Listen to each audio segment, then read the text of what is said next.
Meron bang thoughts na tumatakbo sa isip mo na sana hindi na lang nag-national politics si dating Presidente Duterte and you wouldn't have been here in this kind of circumstance? Yeah, on this different circumstance.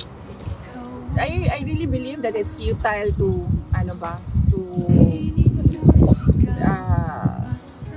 regret decisions made in the past, because I believe that everything happens for a reason. Learn from it and then move forward. Sinasabi ko naman sa mga pulis, military, I will protect you. I will, ako ang managot sa lahat. I say to you, I will continue to serve my country.